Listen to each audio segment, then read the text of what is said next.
Merci beaucoup, Mme la Présidente. Hier, les Québécois ont appris que le gouvernement a accordé rien de moins qu'un monopole privé à la Caisse de dépôt dans la grande région de Montréal pour le REM. Un chèque en blanc. À part le métro, il n'y a pas un usager du transport en commun de la Rive-Nord, de Laval, de la Rive-Sud qui va pouvoir rentrer à Montréal sans passer par le REM tel qu'on le connaît présentement.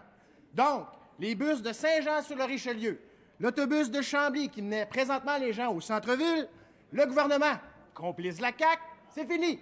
On n'en veut plus. Tout ça pour rendre le REM artificiellement rentable. Tout ça pour transformer le REM en machine à siphonner de l'argent. Nouveau slogan, Mme la Présidente, pour le REM. Tout le monde dans le train, on passe à la caisse. Alors, Mme la Présidente, j'aimerais savoir, du côté du gouvernement, pourquoi le REM est au service de la caisse et non pas au service des citoyens. Madame la ministre, un peu de silence, s'il vous plaît. Madame la ministre. Madame la Présidente, de toute évidence, le Parti québécois n'a pas consulté grand monde dans ce dossier-là. Parce que le REM, les gens en veulent du REM. Donc, mais fidèle à son habitude, on ne consulte pas grand monde du côté du Parti québécois, surprenant pour un parti qui a appuyé la mise en place de l'Autorité régionale de transport métropolitain, dont le rôle est de définir les projets de la communauté métropolitaine.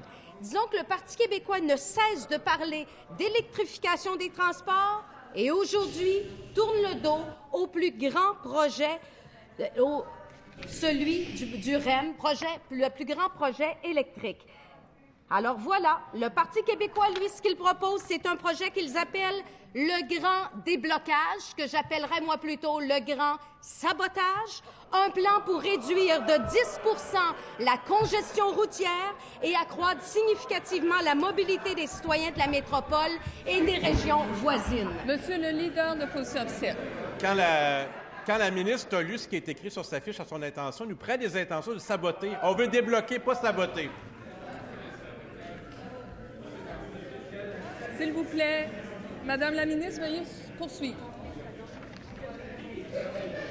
Alors voilà, je rappelle qu'un plan pour réduire de 10 % la congestion routière et accroître significativement la mobilité des citoyens de la métropole et des régions voisines. Le Parti québécois propose de stopper. Veuillez, s'il vous plaît. S'il vous plaît, un peu de silence afin de permettre à Monsieur le député de René Lévesque de poser sa première question complémentaire. Merci beaucoup, Mme la Présidente. L'ARTM, c'est de planifier, organiser et travailler pour le financement du transport collectif. Quand on lit ce qu'on a appris hier, son seul objectif, c'est de renflouer les usagers à l'intérieur du REM à Montréal. Alors, ma question, elle est très simple à la ministre, Mme la Présidente. Pourquoi le gouvernement priorise les profits de la Caisse et non pas les usagers du transport en commun pour assurer une plus grande mobilité, telle que nous l'avons proposé dans le grand déblocage? Monsieur le ministre des Finances. Madame la Présidente, puisque la question a été soulevée sur la Caisse dépôt et placement du Québec, je me permets de répondre, Madame la Présidente.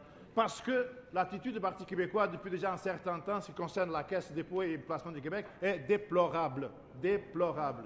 La Caisse dépôt et placement du Québec, c'est l'organisme qui gère le bas de laine des Québécois, Madame la Présidente. Si la Caisse dépôt va faire des profits, et elle va faire des profits avec le REM, c'est au bénéfice de tous les Québécois, Madame la Présidente. C'est un projet excellent, un projet innovateur, un nouveau modèle d'affaires qui d'ailleurs pourrait être exporté par la Caisse dépôt et le faire ailleurs aussi, encore une fois, au bénéfice de tous les Québécois, Madame la Présidente.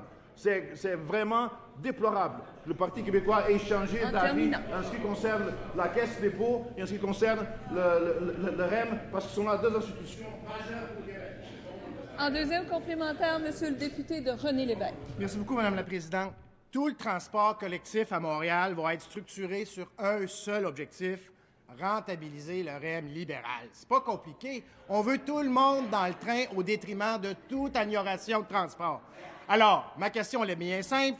Pourquoi que le gouvernement a son seul intérêt de renflouer la Caisse plutôt de s'assurer que sur l'île de Montréal et dans la Rive-Nord, Rive-Sud, on a un transport structurant qui va amener de la mobilité, et ce, pour 25, 50, 75 ans. Madame la ministre déléguée au transport. Madame la Présidente, pourquoi le REM? Parce que l'appui et les appuis sont nombreux. Alors que, pour le Parti québécois, le projet du Parti québécois, je vais vous en lire, les réactions sont tellement négatives que j'aurais pu en publier des pages et des pages. Bruno Bisson de la Presse, qui dit « Ces comparaisons font paraître le grand projet du PQ beaucoup plus avantageux que celui de la CDPQ. Elles doivent toutefois être prises avec une sérieuse réserve, car elles ne reposent sur aucune étude approfondie. » Valérie Plante de Montréal,